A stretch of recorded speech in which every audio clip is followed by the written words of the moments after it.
Hello, friends and enemies. Hi. Sorry it took so long to get back to our regularly scheduled programming. Um, some stuff's been happening here at home. I also have homework, yada yada yada yada, etc. etc. You get the idea. Also, specifically tonight, I dropped my bedroom door on my foot. It hurt a lot. It fell off of the rolling brackets on because my doorway is so big that it required like a rolling barn door. Ow. Foot's bleeding a bit. I've sealed up the wound a bit so that little Kuwu couldn't get herself. Like, don't want her to accidentally lick me because that would be bad. Alright. As usual, I am in my stream VC, so if you are a member of my Discord, please join. I've reopened it to the public, so that is something also that is good to know. So you can just join my Discord server and we can literally hang out, talk. I can be an open ear for people venting, or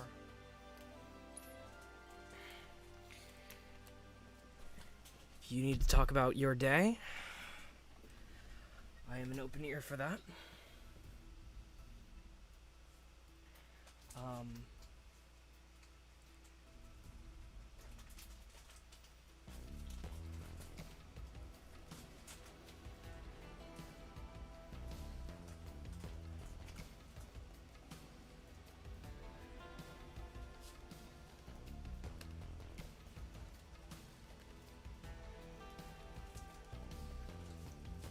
Okay.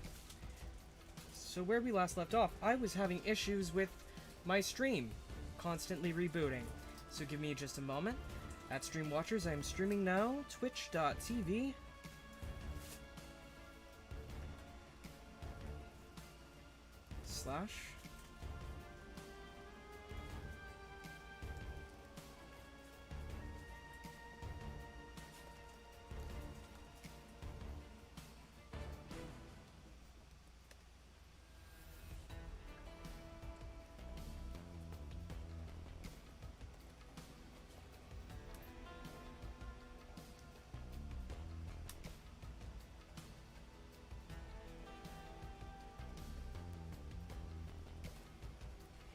Okay, there we go. I think I've got all my stuff set up.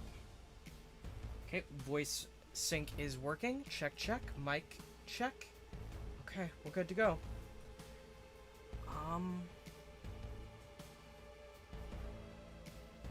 Looks like I'm already having some frame skip issues and we're only 3 minutes in. So I'm gonna go ahead and try to remember how the controls work. Square for quick slash.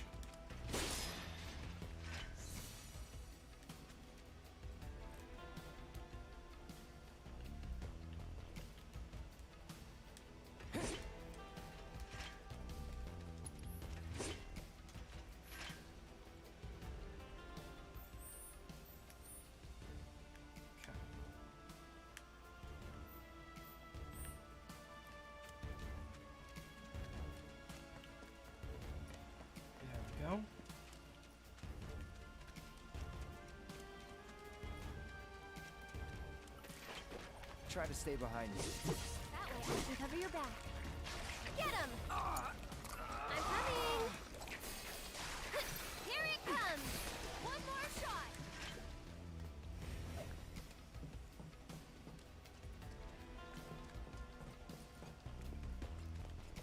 I'll protect you. I'm pretty good at protecting myself, you know. Cut! What? That's over.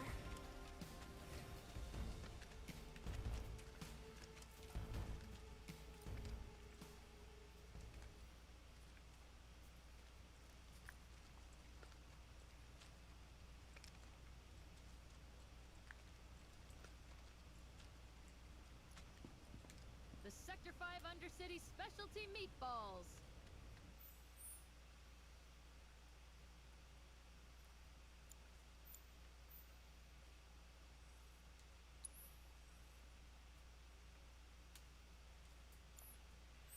Two more weapons remain. Okay. Come here, Cuckoo. Come here, Coo Woo Woo. Come here. Good girl.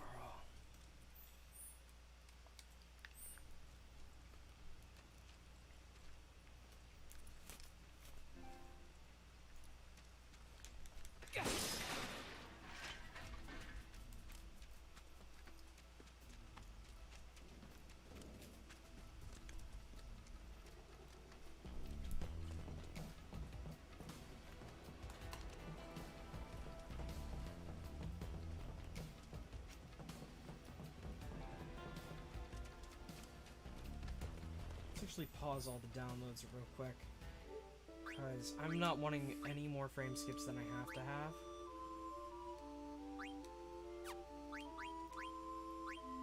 Thank you. Nope. Pause, pause, pause, pause.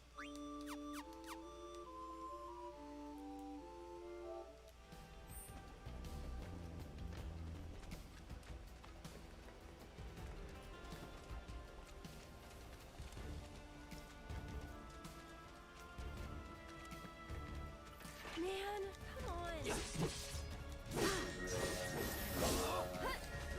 Here we go. This one's It's for on you. you. I'll take care of him.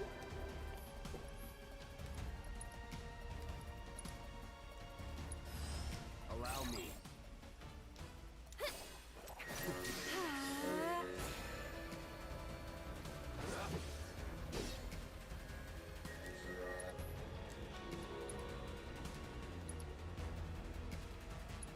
That'll do. Don't catch a cold. One more shot. Oh hi, I've got a viewer. Hello. If you're a member of my Discord, I have made my stream chat VC public again, so feel free to join. Sorry about frame skips. Yada yada yada.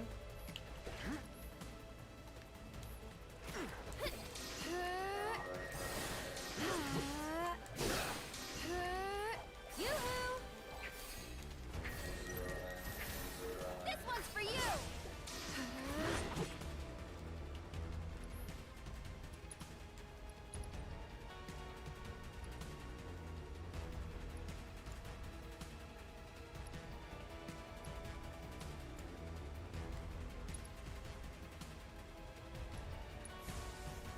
Storm's coming. You'll see. Okay.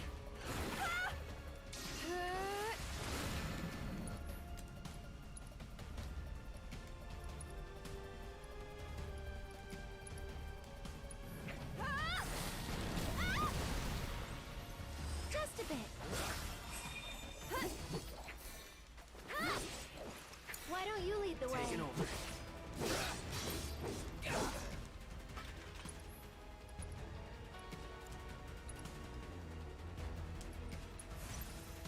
Roar!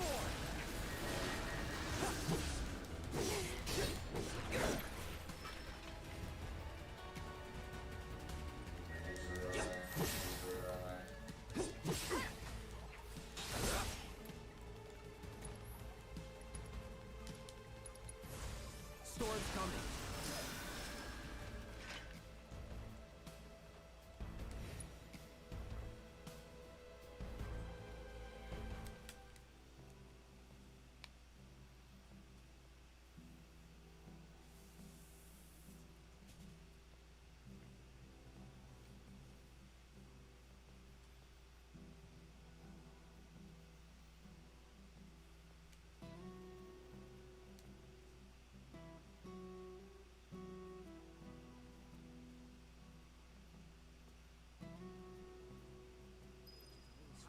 Learn their lesson. I heard. You got them all, right? Robots from the reactor getting lost in the slums. Must be because of the explosion up top, huh? They must have thought they were protecting the reactor and figured I was trespassing on their turf or something. Maybe. Almost feel sorry for getting all lost and confused like that. Good morning. What am I saying? Oh, Man, hi, Epi. Shinra bitches get what they Yeah, deserve. in case the time zones are different, good afternoon, good evening, and good night. I think it's safe to say our work here It's is good night finished. for me. If you're ever in the But market for a good merc morning again, for you. remember, you Hi. can count on Cloud. Sure. It's less morning and more about I'm really glad morning tea, I guess, for me. Okay. Oh, Yeah. do you know what I mean when I say morning tea? Because like that's like, I had to think about it for a bit, and I was like, oh wait, you probably. I actually like, don't. do you know what that? I actually don't. So, when I was in New Zealand, around like 10:30 or so, we'd have like a break time, and that break time in specific was called morning tea. So when I say morning tea, like around morning tea, it's like around 10 o'clock to like 11 or so. Okay. Gotcha. That makes sense. So you're streaming Final Fantasy VII Remake? Yes, I am. I'm currently past the point where Aerith rescued Cloud from the church.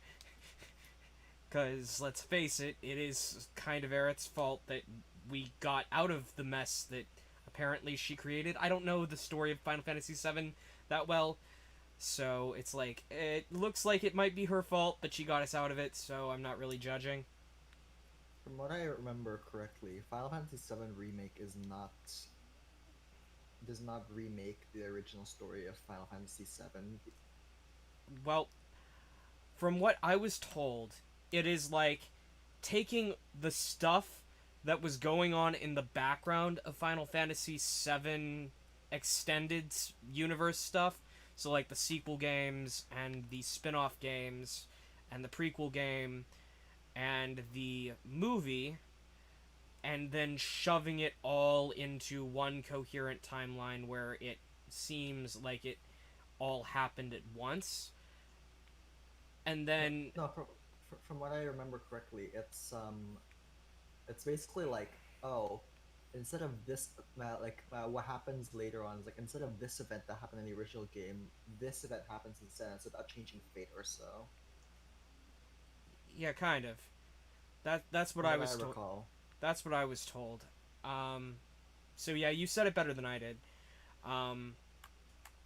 And the implication is that while things are different, it is still basically the same story, just told a little bit differently, with a little bit extra going on behind the scenes.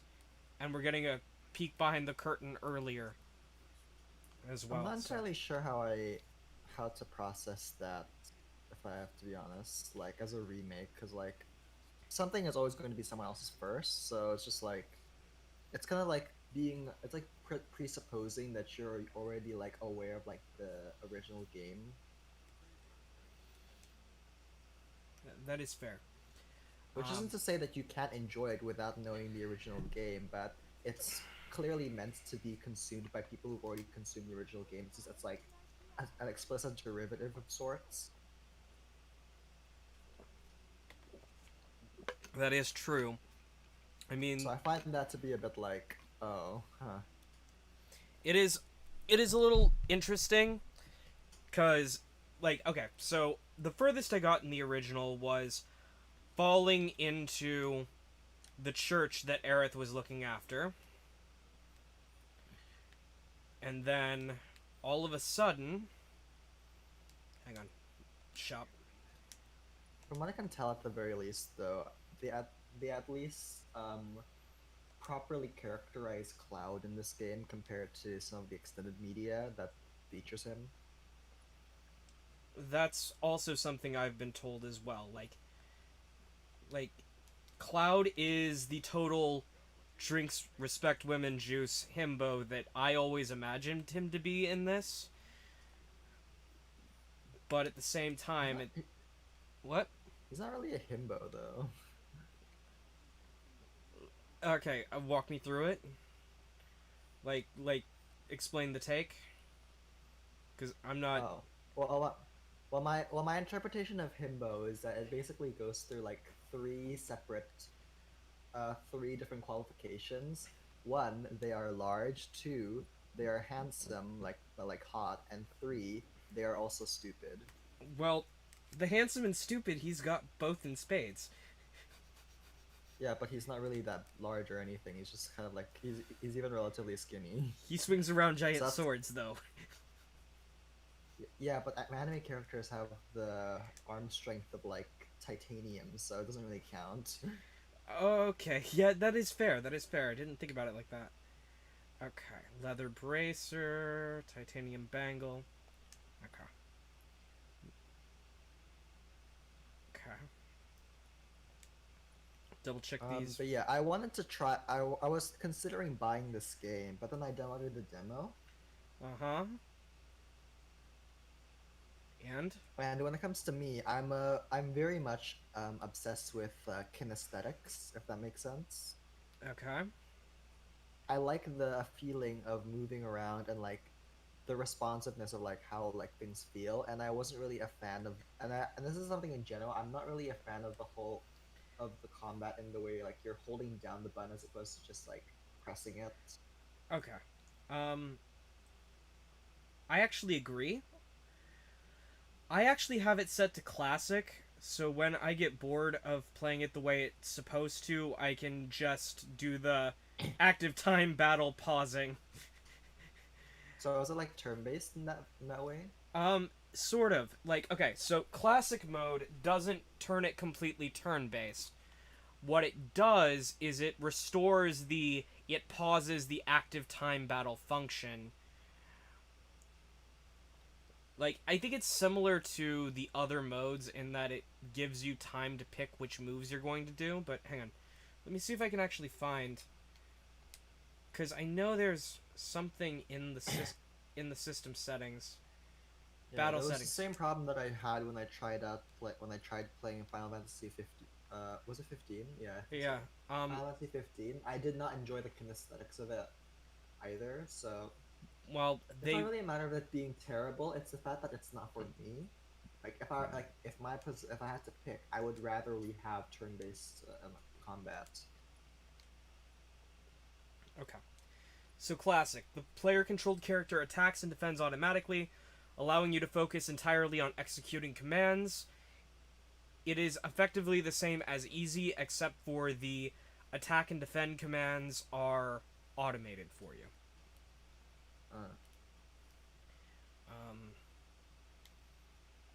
Yeah, I'm a huge fan of JRPGs and just RPGs in general. I like specifically turn-based RPGs, and I also have gone quite into strategy RPGs as well. So I really like that kind of like aspect of just like strategizing and selecting what moves you want to use and like the different reactions that you can get from it. Okay. Same. Like the feel of strategy RPGs it's really nostalgic for me because when I was sneaking video games into my house under my parents' nose, all I had were strategy RPGs for the longest time. If you ever consider it, for Nintendo DS games, Shin Megami Tensei Devil Survivor is one of the best SRPGs that I've played. Yes. Personally. Yes. I Yes. really Yes. love Yes. it. Yes. Yes. Yes. Yes. Yes. Yes. Have you played it? I have played both Devil Survivor and Devil Survivor 2. I played and beat Devil Survivor Overclocked on the 3DS once. Oh, I haven't played Overclocked yet.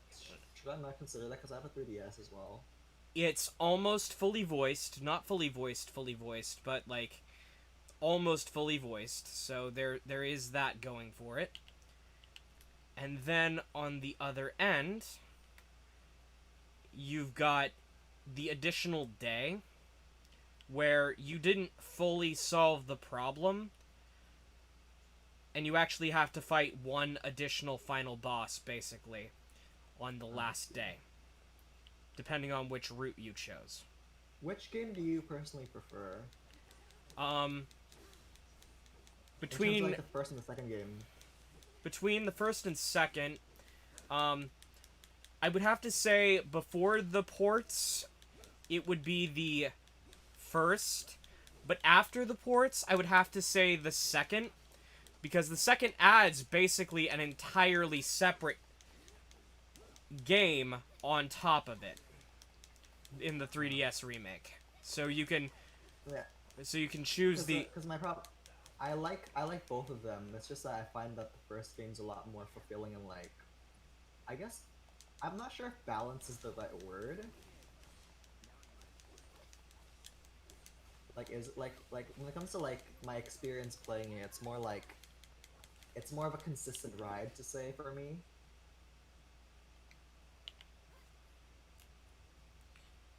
fair. I do agree that the first one is better on consistency. The second one, the only reason it's my favorite of the 3DS ports is because it adds an entirely new story based around the ending where you pick to have Alcor be the arbiter. It's been But so long since I've played the game. I'm like forgetting terminologies at this point. I'm just like, oh god. okay. I've been replaying the first game on my DS though, because and it's been like an entirely new experience for me. Because I played it when I was younger and I wasn't entirely experienced in RPGs or even SRPGs or like such and such. So I didn't really get too far into the original game. I only like beat it like how long ago, and then after that I forgot what happened after that. Okay. But I remember what basically happens in it. It's just like it's very fuzzy, so which is why I'm replaying it. So, like, the idea is something happened preventing Alcor from becoming the arbiter, even though you chose him. So you became the arbiter instead. Yeah. But then Yeah, you yeah. also Oh. simultaneously didn't. So the extra story like builds on that. It builds on a combination of what would have happened had two of the endings blended together. Oh, I see. That's interesting. Yeah. Also, have you played Strange Journey which is like just a normal, SMT game? Yes, yes, yes. Yes, I have. I actually did like the changes they made in the Redux. The additional story content and how they wove it in from almost the very beginning, and the additional dungeon was amazing. No, because I'm asking more mainly because like I have the game and I was playing it, but if I remember correctly, I was never able to actually beat it again because like it was difficult for me. I was younger. I'm Okay. only replaying it recently. Okay. The original Strange Journey is a ride. The one thing I have to say...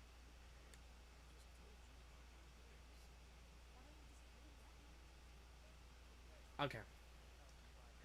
Hang on. Hang on. Sorry, give me a sec. My mind is focusing on something else. Hang on.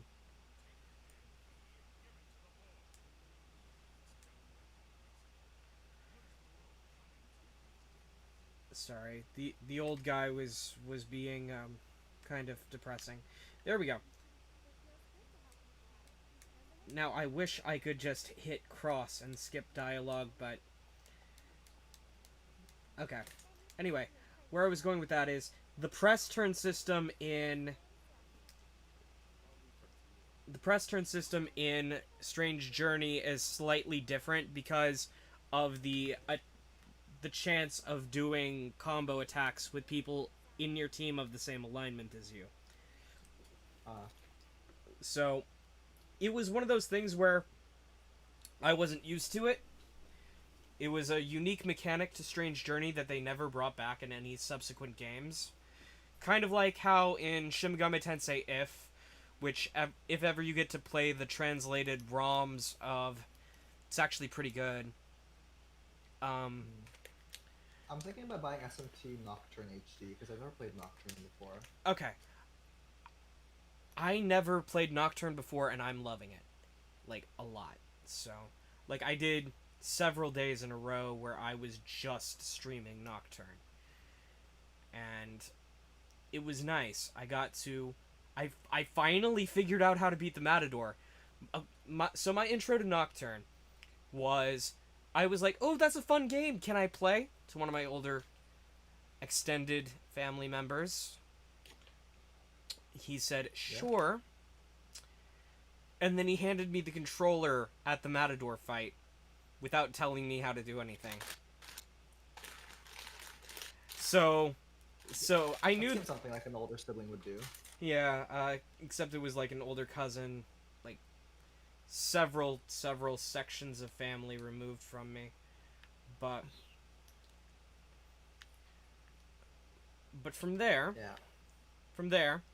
I had only ever been able to get past the first domain.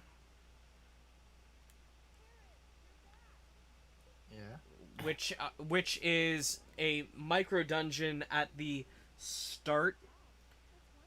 Not like right at the start, but like after the world ends and the story proper begins, there's a mini dungeon you have to walk through before you can start exploring the hospital you're in, that you woke up in.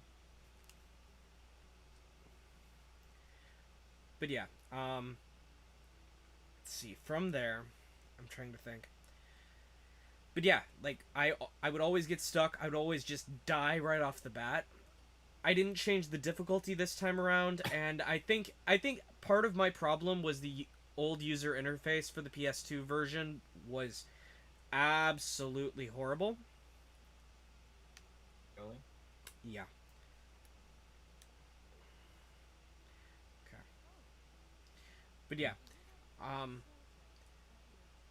but the user interface is similar but easier to understand now, and the whole mini-map thing really helps. I see. So, the only thing that I've heard a lot of complaints from people, well, about the HD remaster, about how they kept the battle music from as the original compressed PS2 files as opposed to the uncompressed files. yeah, that is one of the big complaints. One of the other big complaints is that the cutscenes aren't fully remastered. They are in their original aspect ratio. Yeah, they only have like some AI upscaling on them, from what I recall. Right.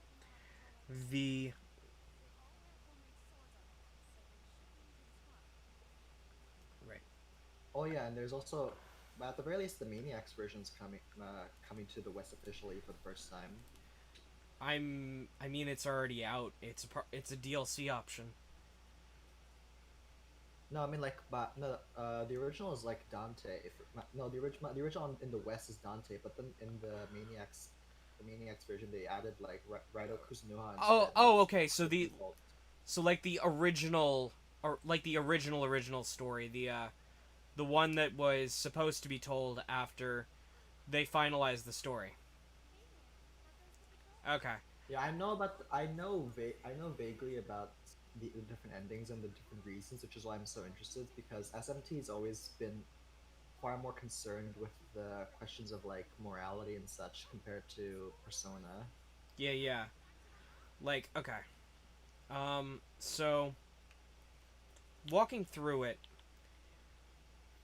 if you like questions of morality, then you will absolutely love Nocturne, because instead of like law or chaos or neutral, all of the options that are available are bad. Like, all of the options are like, they all have their drawbacks, and they're not very particularly good endings for any of the universe. exactly. So it's I'm aware of a few of the endings. Not all of them though. I only know like the true demon ending and the neutral ending. okay. Well, just like in, say, Devil Survivor, each of the endings are tied to someone you meet prior to the end of the world happening and the game starting. So, with Devil Survivor, you meet different people, Yeah. and the people you meet are tied to certain endings, right? Now, on Yeah, I'm that, listening. sorry, I'm kind of halfway space. Sorry, every time I look at a shop UI, my brain blanks. Right. So how the people from Devil Survivor are tied to different endings, so too are the people who survive the end of the world with you tied to different endings. Hmm. So the reason of silence and harmony is the man who you meet very early on in the game, sitting in a chair, who summons Baphomet and tries to kill you, but your teacher stops him. Oh, actually, you probably shouldn't spoil it because I actually haven't played the game. It's not a spoiler. It's before the inciting incident even happens. It's during the where you walk through and like learn how to interact with objects, but there are no battles at that point. But yeah, good point. I probably shouldn't spoil it. But yeah, you meet all of the embodiments of reason, I think except for one, before you enter the vortex world. After the end of the world starts, you meet one, I think. And I think he just right, spoilers on my playthrough. But so I'm not going to say that. But yes, the embodiments of reason within the game are all people you meet before the world ends. And you can sort of get hints as to what they think and how they think while interacting with them while they're still vaguely human. But the thing is, no human survived the end of the world. That is a given. It's never stated in game, but it is assumed that everyone who survived lost some fragment of their humanity in order to be able to survive the literal end of the world. Yeah. So, in the main character's case, the fragment that the main character loses is his own reason, which is the reason you have to seek out the other reasons and Yeah, that's the reason why you have to side with them others, because you're not technically fully human anymore. right.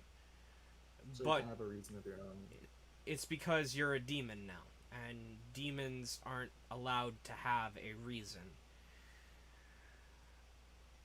At least by the standards that are set. The reason for that reason, or the lack of reason, is with no reason. Yeah, that's a good way of saying it. Let's take a look at the Moogle Emporium. I have no Moogle medals. Yeet. Koopa.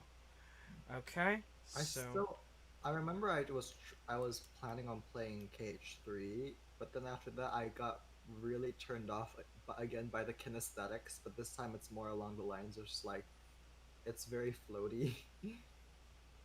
Yeah. Like, I like the graphics. So, like, That's for Final gorgeous. Fantasy, yeah. So like Final Fantasy VII Remake, like you can just look up at the dystopian hellscape above you, and the brief glimpses of actual sky here and there.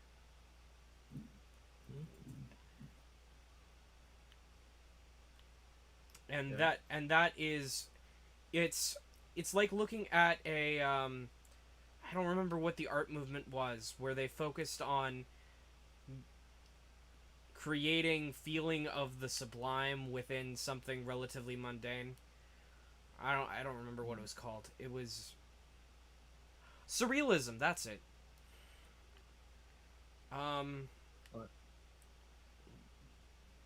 mm, but wait, no, surrealism was the where they took abstract concepts and tried to give them form.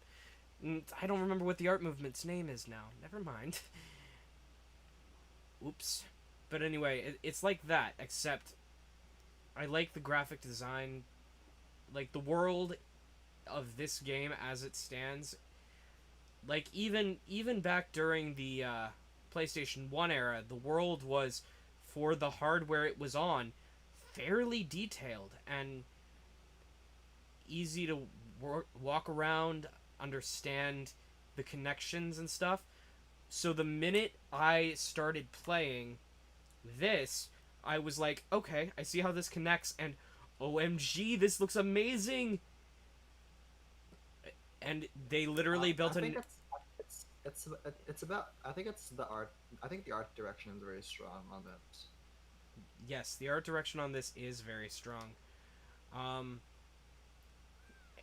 Also, they rebuilt this game almost from the ground up. They used the same base engine as Final Fantasy 15, which might be, since you said the kinesthetics of that game is something you didn't necessarily like, that might be part of the reason. Yeah, I didn't enjoy it either. Because, like, I've noticed, like, the running animation for the characters is relatively the same. Because, like, it the way Cloud runs looks like Noctis running, except as Cloud. Okay, and it looks like I'm missing one more kid, maybe, for this side quest. Yep, I'm missing one kid. I'm in a conversation with a friend of mine about producer Giga for Vocaloid. You were having a conversation about Giga. Okay. Yeah, it was mainly about the fact because we were listening to because Giga released like some more songs recently involving like him singing himself and him making music for other people. So there's like Ado's song Odo. There's another for a VTuber called Yumi called Days, and now there's a song that he sang himself for an anime called GL4. Okay. And we've just been discussing about how like he's gotten progressively more and more K-pop sounding, if that makes sense. I mean, yeah, I think that's part of his appeal, though. Yeah, I was just like talking about it. And I was just like, it's somewhat unappealing for me because it just to me it's just like it sounds a bit more mainstream mainstream K-pop-ish. Like for example, it's like for me it's like I'm not really that big of a fan of Blackpink and their music personally. Like it's just like it doesn't appeal to me because it's appeal to me with the more mainstream sound of how they make their music, and Giga sounds very similar to it. So I'm just like I've fallen off the train a bit. Yep. Um, but yeah, like I don't necessarily like all of Giga's music. Like Bring It On is like one of the only ones I actually liked. And I'm sorry if that sounds like sacrilege to any of you who wind up watching this on VOD, but it's the truth. Like I don't know why Giga's music never fully connected with me. It's something probably very subjective that I can't quite put my finger on, but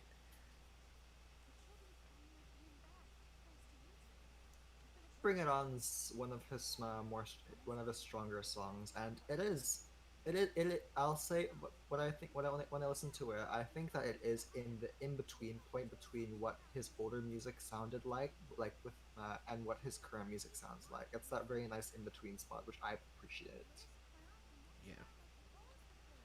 Like I don't know why, but the only there are only a handful of the Japanese producers that speak to me and there are even fewer producers who speak to me in a way that I understand fully. Giga doesn't fall into either of those characters. Like, either of those categories. It's like... That's perfectly understandable. It's like with producers that I... Producers that speak to me, it's... Wawaka, may he rest in peace. Hitoshizuku and... Sorry. Hitoshizuku P and Yama. That collaborative duo. Then Mothi, then Pinocchio. But that's it. Like, I don't know why, but the ones that speak to me that I understand that are also Japanese producers, that list is very, very small. I'm That's understandable. like I have more of a connection to Western producers and Russian producers and German producers, if you don't count Germany as part of the West, which I technically don't because it's close enough to the East that it's East Europe, East Central. But it's just I have very, very different connection to those For me, it's producers just- than yeah. For me, it's more along the lines of like I don't particularly connect with specific producers all that often, but I just enjoy lots of different music from like so many different people. Okay. So for me, it's more along the lines of just like, oh yeah, I like Giga's music is nice, I like it, but I don't necessarily connect to it, and that's fine for me because I just listen to it for the sake of enjoying the Vocaloids themselves and like the backgrounds that the background that they can add to it. My my favorite producer, my favorite producer is actually more of a recent one. So I guess that's more of a testament towards like I'm just listening to them for the sake of just like not regular music, as opposed to like looking for someone to connect to. Okay. Like I'll listen to Giga's music every now and then, but again, like the connection is something that's important to me when I'm trying to get into the mindset of a song for any reason. Like it's part of the reason my production style is so chaotic because my brain is usually in 500,000 places at once. I'm planning on doing a song or two that is more, I don't know, like laid back in comparison, where there isn't as much heavy arpeggiation and there isn't as much improvisation, where I'm actually like planning on composing something. And it's going to be so completely out of left field for me because I don't normally do that kind of thing. And like I don't know, like I know there are a couple people who like my style of music because it's chaotic, but I don't know how they will handle me actually writing something as a composition rather than writing something for art's sake. I guess that's the main difference for like a lot of like different ways that you can view music. It also depends on like how you personally connect to music and even like production as a whole. Yeah. It's more it's a matter of like a lot of perspective, I guess. So it's just like I completely understand your points that you're making such from the angle. Yeah.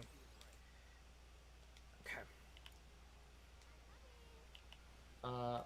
Though for me, I will say that when it comes to like Vocaloid, because I'm a cover artist in specific, at Epion at YouTube. If anyone wants to see that, you can go there, check it out. I've only got one viewer, and I think it might be you.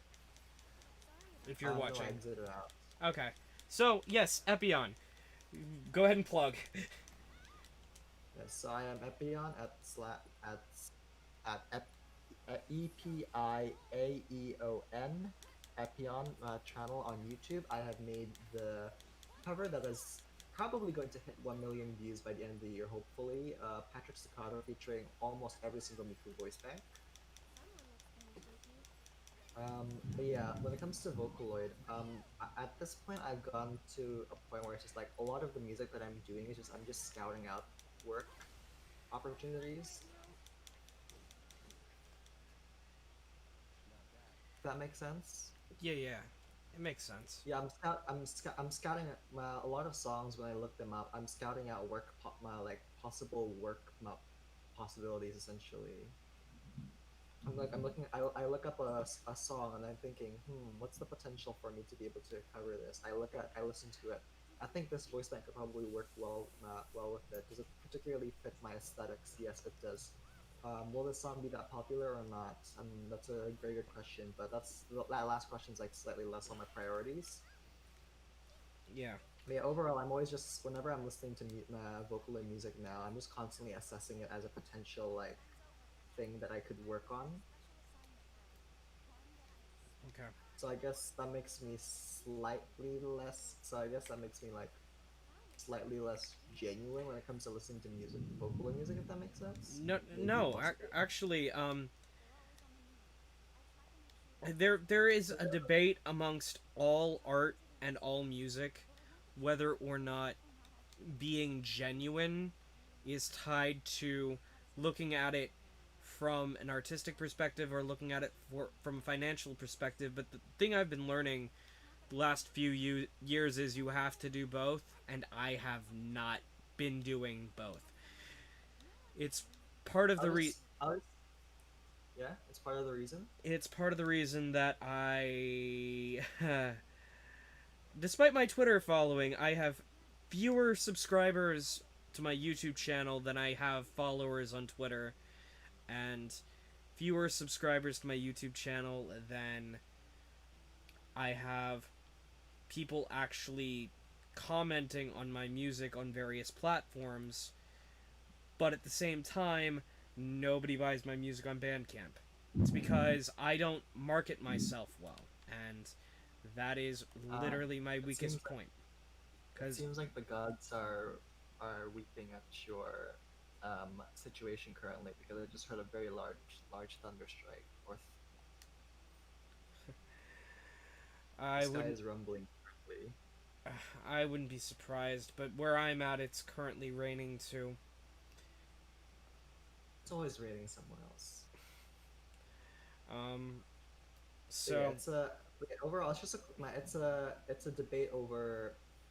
I've seen a lot of like amateur music critics talking about how enjoying music about enjoying music, and it's about enjoying the way that they enjoy music. And I was considering just like what even is like listening to music and enjoying it authentically. Like what even is authenticity at this point? You know? yeah, like we're at the point where we can manufacture authenticity for both fun and profit, to quote Lindsay Ellis.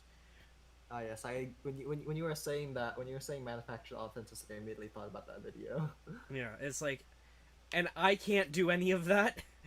I've been trying slowly to do that or some of that, but I mean, the biggest problem for me is like I see a lot of people getting vehemently like vehemently passionate over vocal synth content and drama for people online or on Twitter or sorts, and I just don't understand it at all. Like I don't understand how some people can get so passionate and like angry over a program that sings.